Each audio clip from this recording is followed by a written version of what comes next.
Quit your job. That's my bad advice of the day. I wanted to quit mine for a while, but had been there so long that I couldn't let go. It's been a month and I'm still grieving.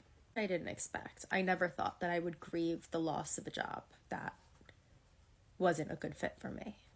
What makes it really hard is that I loved what I was doing and the people that I worked with and the company that I worked for. And there were people that I spoke to almost every single day for 10 years. And now they're strangers. Starting over is really scary. And I've never been in like an actual long-term relationship because I have been married to my job. But I imagine those feelings are similar to what it feels like when you're stuck in a marriage or a long-term relationship. Like, it's hard to let go because the unknown is very scary. And I think that grieving a job is something that we don't talk about very often, or at least that's not something that's ever been on my For You page, even as I've stepped into joblessness and like now do get TikToks about being unemployed. But stepping outside of your comfort zone is where growth happens.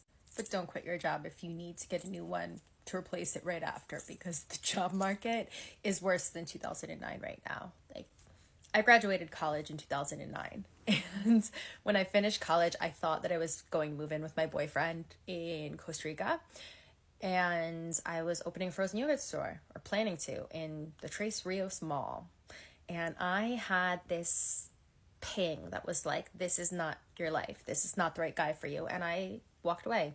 I was investing in a frozen yogurt shop in New York City so that I could learn about the business before opening one in Costa Rica.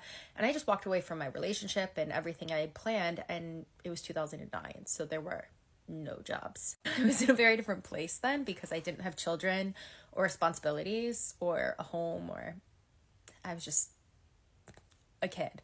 I remember I would apply to like hundreds of jobs and get a few interviews, and ultimately the first job that I took out after college was at a law firm, and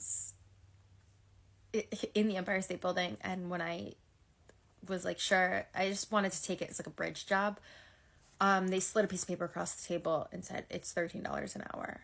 And I'm grateful that now, many years later, I'm in a position where I don't have to take a bridge job.